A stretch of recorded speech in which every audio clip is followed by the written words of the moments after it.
வணக்கம். இன்றைக்கி நம்ம பார்க்க போகிற சமையல் என்னென்னு பார்த்திங்கன்னா, ஒரு அருமையான பிரேக்ஃபாஸ்ட் ரெசிபி தான் பார்க்க போகிறோம். ஒரு பாரம்பரியமான கவுனி அரிசி புட்டு எப்படி செய்யலாங்கிறத பார்க்கலாம். ரொம்ப ஆரோக்கியமாக இருக்கும். சுகர் பேஷண்ட்டாக இருக்கவங்க கூட தாராளமாக எடுத்துக்கலாம். சுகர் பேஷண்ட்டாக இருக்கிறவங்க மட்டும் இல்லை, எல்லாருமே காலை உணவாக இதை எடுத்துகிட்டு வந்தோம்னா உடம்புக்கு ரொம்ப ஆரோக்கியமாக இருக்கும். எல்லா நோய்களுமே சரியாகும். இது ஸ்டெப் பை ஸ்டெப்பாக அரிசி எப்படி ஊற வைக்கணும், எவ்வளோ நேரம் ஊற வைக்கணும், எப்படி புட்டு மாவு அரைச்சி எப்படி அவிக்கிறது வரைக்கும் கரெக்டாக ஸ்டெப் பை ஸ்டெப்பாக சொல்லியிருக்கேன். வீடியோ ஸ்கிப் பண்ணாமல் பாருங்கள். ஸோ வாங்க இந்த புட்டு மாவு எப்படி செய்யலாங்கிறத பார்க்கலாம். இதில் பார்த்தீங்கன்னா கருப்பு கவுனி அரிசி எடுத்துருக்கேன். இது நல்லா ஒரு 6 மணி நேரம் ஊறிடுச்சு. கருப்பு கவுனி அரிசி நல்லா 2-3 தடவை கழுவிட்டு இந்த மாதிரி 6 மணி நேரம் ஊற வச்சு எடுத்துக்கோங்க. இப்போ இது ஊறிடுச்சு. இப்போ இந்த தண்ணி நம்ம வடிகட்டி எடுத்துக்கலாம்.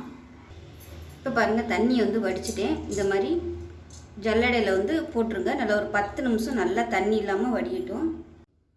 இப்போ பார்த்திங்கன்னா நல்லா ஒரு 10லேருந்து 15 நிமிஷம் அப்படியே நல்லா தண்ணியை வடிய விட்டாச்சு.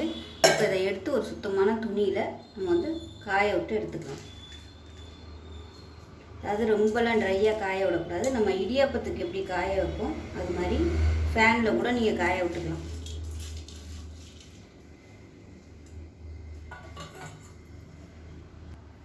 இப்போ பாருங்கள், அரிசி நல்லா பரப்பி விட்டாச்சு. இது இப்படியே நல்லா காயட்டும், நல்லா உணரணும். ஃபேன் இருந்துச்சுன்னா ஃபேனுக்கு அடியில் விட்டுருங்க. விட்டுட்டு அப்பப்போ அந்த மாதிரி திருப்பி விடணும், விரட்டி விடணும் கை வச்சு. இப்போ பாருங்கள், கையில் அப்படியே ஒட்டுது, ஈரமும் கையில் தெரியுது. இது நல்லா காஞ்சிருச்சுன்னா அரிசி மட்டும்தான் கையில் ஒட்டும், ஈரம் தெரியாது. அந்த அளவுக்கு நம்ம காய விடணும். ரொம்பலாம் காய விடக்கூடாது. இது காயட்டும். இப்போ பாருங்கள், காயப்பட்டிருந்த அரிசி நல்லா காஞ்சிருச்சு. அதாவது தொட்டு பார்த்தோம்னா கையில் ஈரம் தெரியணும், அந்த அரிசியில் உள்ள ஈரம் தெரியணும். அதே சமயம் நல்லா அப்படியே உதிரியாக வந்துருச்சு பாருங்கள். இந்த அளவுக்கு அதாவது ட்ரையாக காய விடணும். அதே சமயம் வெயிலெல்லாம் வச்சிடாதீங்க. இப்போ இது அப்படியே ஒரு மிக்சி ஜாரில் மாற்றிடலாம்.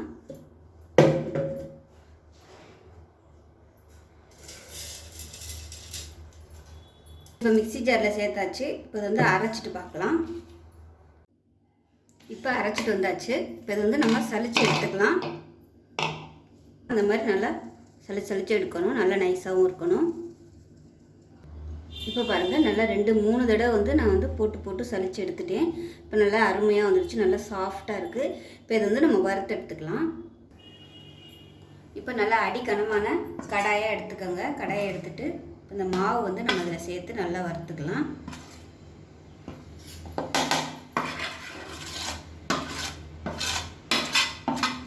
இந்த மாவில் உள்ள ஈரத்தன்மை போய் மாவு நல்லா அப்படியே உதிரியாக வரும். அந்தளவுக்கு வறுக்கணும்.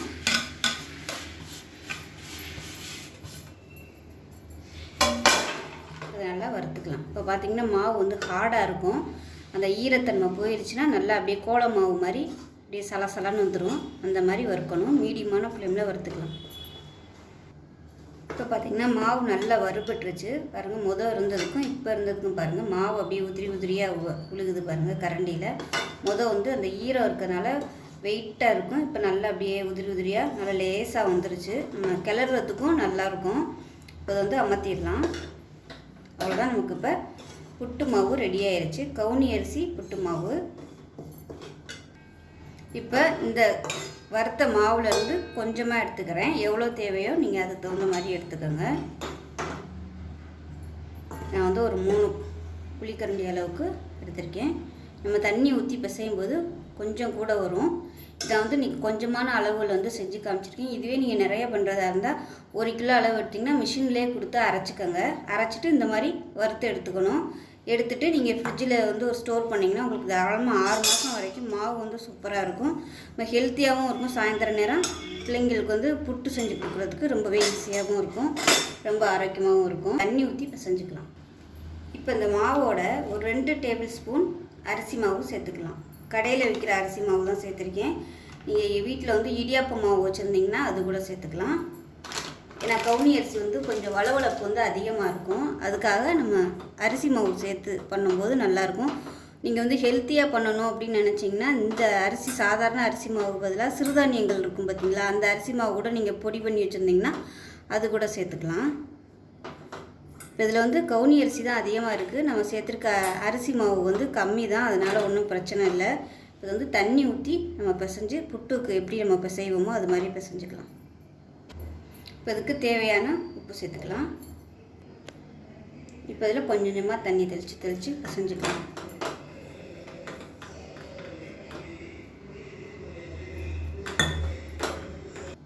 இப்போ புட்டுக்கு மாவு பிசைஞ்சாச்சு. பிடிச்சிங்கன்னா உங்களுக்கு கொலக்கட்டை மாதிரி பிடிக்க வரணும். உதுத்து விட்டிங்கன்னா அதே சமயம் நல்லா உதுறணும். இது வந்து கரெக்டாக இருக்குது. இப்போ தண்ணி நல்லா சூடாகிடுச்சு. இப்போ இட்லி தட்டில் வந்து இட்லி தட்டு இல்லை இந்த மாதிரி இடியாப்பத்துக்குள்ளே ஸ்டாண்ட் இருக்கும், அதில் வந்து துணி போட்டுக்கோங்க. துணியை போட்டுட்டு மூடி விட்டுடலாம். இதுக்கு பதிலாக நீங்கள் வாழை இலை யூஸ் பண்ணுறதுனாலும் யூஸ் பண்ணிக்கலாம். மூடி வச்சிடலாம் அப்படியே. இது வந்து கவுனி அரிசிங்கிறதுனால வேகிறதுக்கு வந்து நேரம் ஆகும், ஒரு 5 நிமிஷம் ஆகும். இப்போ புட்டு ரெடி ஆயிடுச்சான்னு பார்க்கலாம். புட்டு வந்து ரெடி ஆயிடுச்சான்னு எப்படி பார்க்கணும்னா, கொஞ்சமாக கையில் எடுத்துக்கோங்க. எடுத்துட்டு இந்த மாதிரி தேய்ச்சி பார்த்தீங்கன்னா உங்களுக்கு இந்த மாதிரி உருண்டு வரணும். இந்த மாதிரி வந்துச்சுன்னா புட்டு வந்து ரெடி ஆயிடுச்சுன்னு அர்த்தம். அப்படி வரலைன்னா இன்னும் கொஞ்சம் நேரம் நீங்கள் வச்சுக்கணும். இதை எடுத்துடலாம், மாற்றிடலாம். இப்போ நமக்கு புட்டு வந்து ரெடி ஆயிடுச்சு. இப்போ இதில் விருப்பப்பட்டால் நீங்கள் வந்து என்னென்ன சேர்க்கணுமோ சேர்த்துக்கலாம். நான் வந்து சர்க்கரை சேர்க்குறேன். இது வந்து ஆர்கானிக் சர்க்கரை, பார்க்கையிலே உங்களுக்கு நல்லா தெரியும். உரங்கள் எதுவுமே கலக்கப்படாத சர்க்கரை. இது பார்த்திங்கன்னா பாருங்கள், உருண்டையாக இருக்குது. இதை வந்து நம்ம மிக்சியில் போட்டு அரைச்சிக்கலாம், பொடி பண்ணிக்கலாம். இப்போ சர்க்கரை பார்த்திங்கன்னா மிக்சி ஜாரில் சேர்த்துருக்கேன். இப்போ இதோட தேங்காய் துருவலும் சேர்த்துக்கலாம். இது வந்து கொஞ்சம் பெருசாக இருக்குது. நம்ம துருவிட்டு சேர்த்தோம்னா நல்லா ஸ்மூத்தாக இருக்கும் புட்டோடு சேர்த்து சாப்பிட்றையில. அவ்வளோதான். இப்போ வந்து அரைச்சிட்டு வந்துடலாம். இப்போ பார்த்திங்கன்னா அரைச்சாச்சு. இதை அப்படியே நம்ம வந்து புட்டில் சேர்த்துடலாம். தேங்காய் துருவல் வந்து நீங்கள் வேக வைக்கையில் சேர்க்குறனாலும் சேர்த்துக்கலாம். இப்போ இந்த சர்க்கரையும் வெல்லமும் சேர்த்து நம்ம மிக்சியில் போட்டு அரைக்கையில் கொஞ்சம் அப்படியே ஒரு மாதிரி கெட்டியாக தான் வரும். நம்ம இப்போ வந்து கையால் நல்லா எல்லாமே மிக்ஸ் ஆகிற மாதிரி பிசைஞ்சு விட்டுக்கலாம். இதில் விருப்பப்பட்டால் நீங்கள் நெய் சேர்த்துக்கோங்க, இன்னும் சூப்பராக இருக்கும். கவுனி அரிசி வந்து எப்பயுமே இனிப்பு சுவை சேர்ந்து நம்ம எது பண்ணுறோமோ அதுக்கு தான் நல்லாயிருக்கும். அவ்வளோதான், அருமையாக ரெடி ஆகிடுச்சு பாருங்கள். டேஸ்ட் எப்படி இருக்குன்னு பார்க்கலாம். அருமையாக இருக்குது. டேஸ்ட்டுமே பார்த்திங்கன்னா நல்லா பக்காவாக இருக்குது. ஸோ அவ்வளோதான். ஸோ ரொம்ப ஹெல்த்தியான ஒரு பிரேக்ஃபாஸ்ட்டு இல்லை ஈவினிங் ஸ்நாக்ஸு ஒரு பாரம்பரியமான முறையில் ரெடி ஆயிடுச்சு. நம்ம ராகி புட்டெல்லாம் சாப்பிட்டா எப்படி இருக்கும் அதே மாதிரி தான் இருக்குது. டேஸ்ட் வித்தியாசமே தெரில, அருமையாக இருக்குது. அவ்வளோதான். ஸோ இதே மாதிரியே செஞ்சு பாருங்கள்.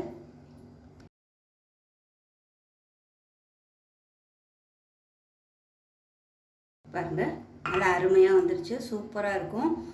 ஒரு தடவை மட்டும் நம்ம கொஞ்சம் ஒரு நாள் முயற்சி பண்ணி செஞ்சு வச்சிட்டோம்னா ஒரு 2 வாரம் இல்லை ஒரு மாதத்துக்கு வந்து நம்ம சூப்பராக இருக்கும் செஞ்சு சாப்பிட்றதுக்கு. ரொம்ப ஆரோக்கியமாகவும் இருக்கும். சுகர் பேஷண்ட்டாக இருக்கிறவங்க கூட இந்த இனிப்பு தாராளமாக சாப்பிட்லாம். அவ்வளோ நல்ல விஷயங்கள் இருக்குது இந்த கவுனி அரிசியில். ஸோ ஸ்கின் ப்ராப்ளம் இந்த மாதிரி இதுக்கெலாம் கூட இது சாப்பிட்லாம். உடம்புல உள்ள எல்லா பிரச்சனையுமே சரியாகும், டேஸ்ட்டாகவும் இருக்கும். ரொம்ப சிம்பிளாக பண்ணிடலாம். ஸோ கண்டிப்பாக செஞ்சு பாருங்கள். நான் சொல்லியிருக்க மாதிரியும் செஞ்சு பாருங்கள், அருமையாக வரும். ஸோ இந்த வீடியோ பிடிச்சிச்சுன்னா லைக் பண்ணுங்கள், கமெண்ட் பண்ணுங்கள், சேனலை சப்ஸ்கிரைப் பண்ணுங்கள், பக்கத்தில் உள்ள பெல் பட்டனையும் ப்ரெஸ் பண்ணுங்கள். நன்றி.